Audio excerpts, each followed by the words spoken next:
Hi guys, it's Ju. And it's Harry. And today we're going around 5 of London's best fish and chip shops to find the best fish and chips in London. So what makes great fish and chips? We're going to be judging ours on 5 criteria. The fish itself, we want flaky batter, we want crispy batter that snaps when you bite into it. And the fish, we want to be really flaky inside and have just really nice flavour. The chips, we want nice and crispy on the outside, fluffy on the inside, and well seasoned with salt and vinegar. And then also we're going to look at price as well. Are there any tourist trap spots that are going to rip you off? So it's 7:30 in the morning and we are starting our journey at Billingsgate Market. This place is a proper old East End institution. It's the biggest fish market in the UK, so lots of things to check out inside, including the Billingsgate Cafe where we start our journey. So I don't know about you, Ju, but I'm ready to eat some fish and chips. Yes, let's go.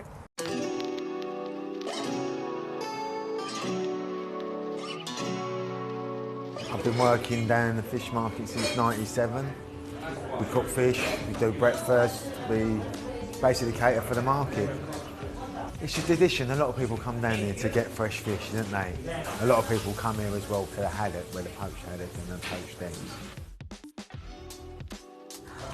Thank you. Thank you.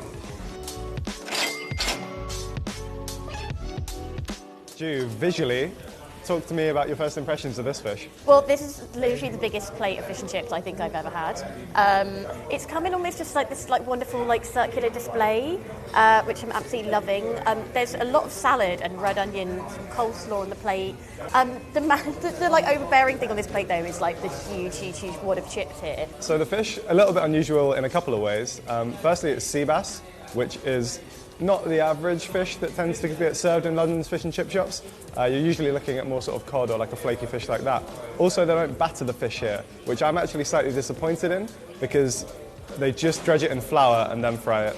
And you don't get quite the same level of crisp with just a flour dredge as opposed to batter. But, you know, I'm willing to be convinced and hopefully the fish inside is going to taste really good. Chip chips. Right. It's a really good chip. It's a good chip. It's a good chip. It's not greasy, it's just that you can like basically taste the oil rather than like an overwhelming potato taste. But it's nice, it's really light. I feel like getting through that would be quite easy. Very easy. Particularly given how wide the surface area is on these flatter chips, they have actually got the inside quite nice and fluffy, which is good, and that's one of our criteria that we're looking for. Again, like just on paper and just structurally, I'm still not sure about if it's a fish and chip shop chip, but it tastes good. It's okay. I think we need to try the fish. We do need to try the fish. I'm going to grab my fork. Oh.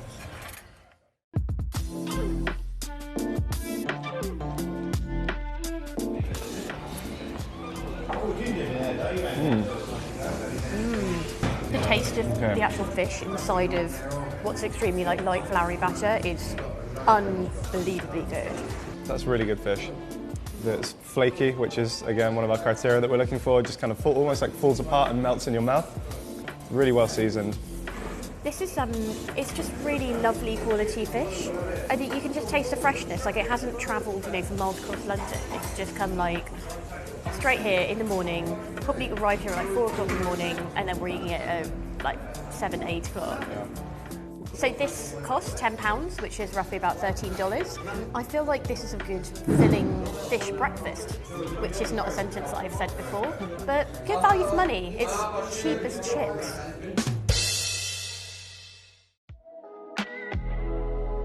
Next, we travel to the Golden Chippy in southeast London, which is the #1 ranked fish and chip shop on TripAdvisor. We're going to check it out and see if it lives up to its reviews. My name is Chris. I'm from Cyprus. I came here when I was 17 years old. I was hoping to become a surgeon of the humans. I ended up being surgeon of the fish.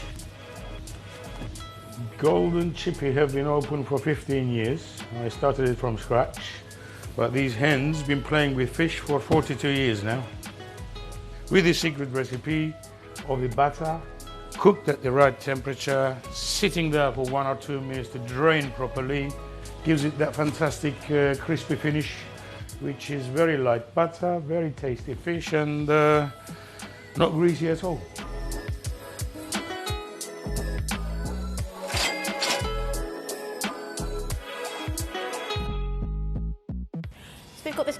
a massive plate of cod and chips here with a nice load of mushy peas at the side and some salad.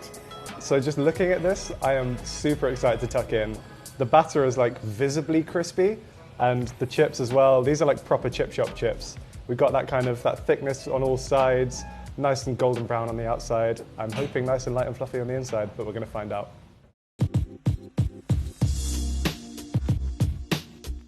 Okay, cheers.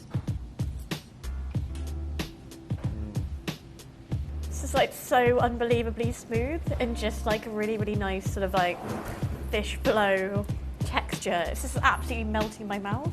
This is worthy of the first oh my cod of the day. No, oh, you stole my pun! Got him with the pun stole my first. pun. Oh, Haddock, you've got some of your own puns, Harry. The batter is extremely crispy. It's lives up to how it looked, and you really get that nice texture of the contrast of textures between the crisp of the batter and the flaky, soft melt in the mouth fish. Is really, really good. So we saw them preparing these chips from scratch out the back, which is great because you know they're not just buying in a frozen thing. This is like a freshly made, freshly peeled potato.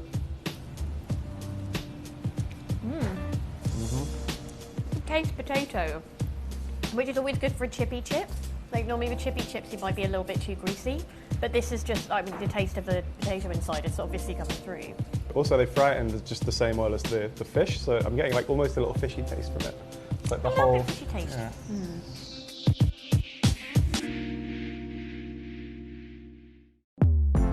Next, we head up to our third stop, Hook, in North London.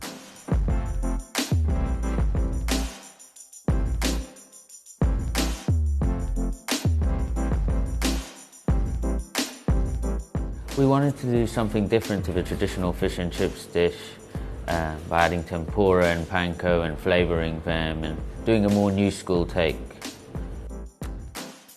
We predominantly use tempura batter because it allows us to be consistently creative and infuse different flavours with our fresh fish. So we are bringing a new school kind of vibe to fish and chips, something that's cool and quite exciting.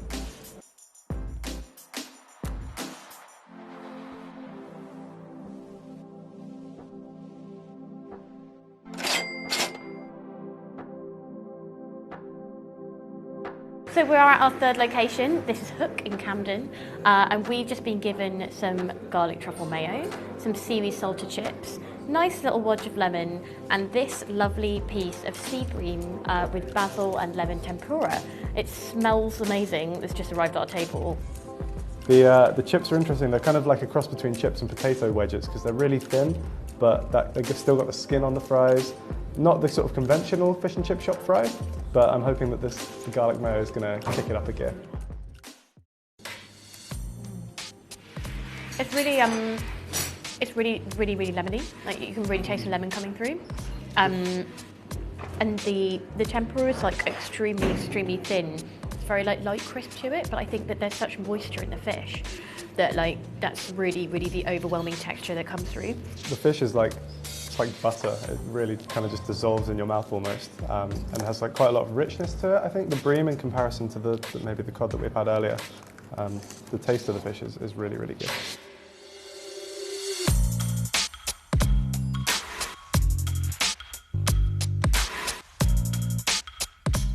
Oh wow. Yeah. I kind of don't miss tartar sauce now. I think this is a really lovely like buttery taste to go with the buttery texture of the fish. I think that's the key. It's so buttery. It's really rich. It's almost like a garlic butter. Yeah, the garlic butter with the really buttery fish, and then these are actually lighter than they look. Like, so they look like it's quite like a thick like texture to that, but it's not. I think that like for the quality of the texture and like the size of the portion, like this seems very reasonable. Also, we're in a slightly more like upmarket, like nice restaurant rather than being somewhere that, you know, can effectively like wrap your chips up in a piece of newspaper and casually give it to you. Like this is more of a fine dining experience, which I expect to pay a little bit more for. And also this whole sustainability approach which they've taken is really great, and obviously you end up paying a little bit more for that, but worthwhile because the end product is really good. Now we move on to our next stop, which is Poppy's in central London.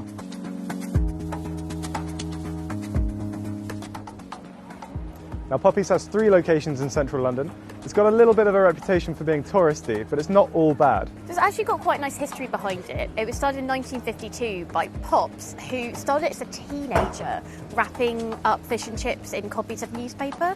So like feeling a little bit of a traditional vibe here, but obviously because it is a chain, will that affect the quality?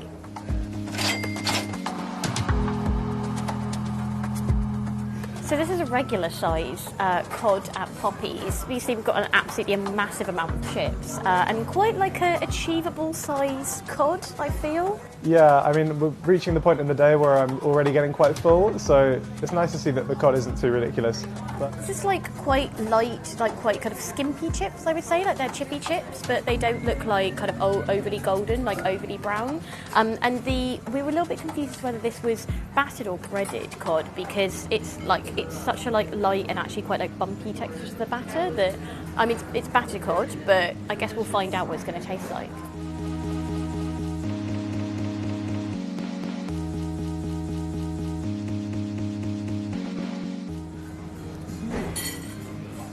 Oh, that's crunchy batter. I would probably say the fish probably has the least taste of any ones that we've tried today. Yeah, I know that all of their fish comes fresh each day from Billingsgate Market, so this is definitely like the same sort of supply fish that we've seen before. It's as light as well.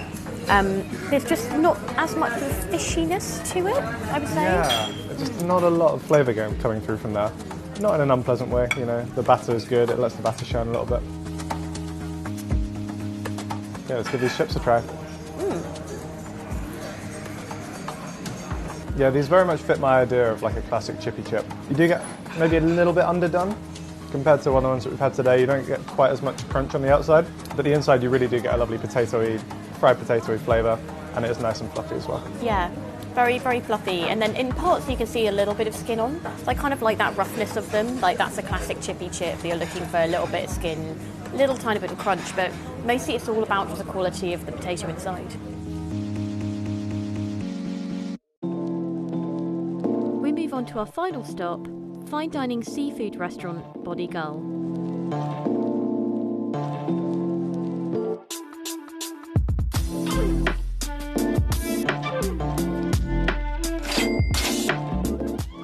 So what you're looking at now is Bonnie Gull's take on classic fish and chips. So what we have is a beer battered haddock, we have chips which are cooked in beef dripping, and we have a homemade tartar sauce and mushy peas as well. It looks incredible. Ju, what are your thoughts?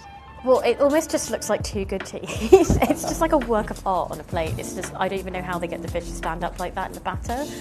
Very, very mesmerising. I'm actually really looking forward to trying this. Look at that snap.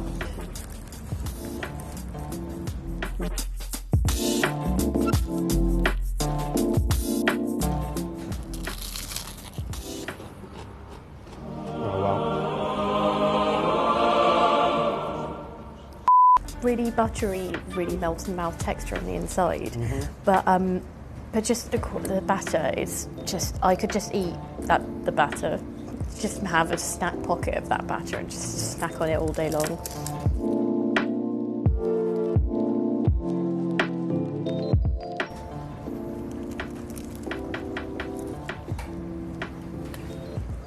You know it's good when the chip also has a crunch sound. A little bit. That was really fluffy on the inside. Yeah, I think that gives it more of like a, like you say, a roast potato vibe that you'd expect with a roast dinner. Everything on this plate is like encased in something wonderful. So like the fish is encased in this amazing batter, the potatoes are encased in this really, really great crispiness. It's almost like little joys hidden inside joys.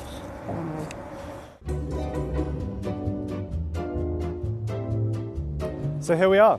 We've had our 5 fish and chips, we've had some time to think about what our favourite was, and now we're outside Tower Bridge in London and we're ready to give you our answer. It's time to reveal our favourite. Should we go on 3? On 3. Okay, 1, 2, 3. Body Gull. Golden chippy. Oh, we've disagreed. Okay. Yeah, we can't actually decide on one together then.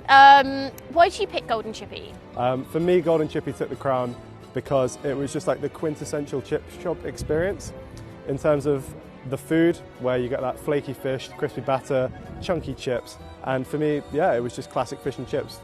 Okay, I see your point. I picked Bonnie because the quality and standard of the food that we saw that day was like so much better than everything else that we tasted. I just thought the batter was perfect and the size of those chips, like who couldn't love them? So, as hard as this is going to be, we weren't here to pick the best two, we were here to pick the best fish and chips in London.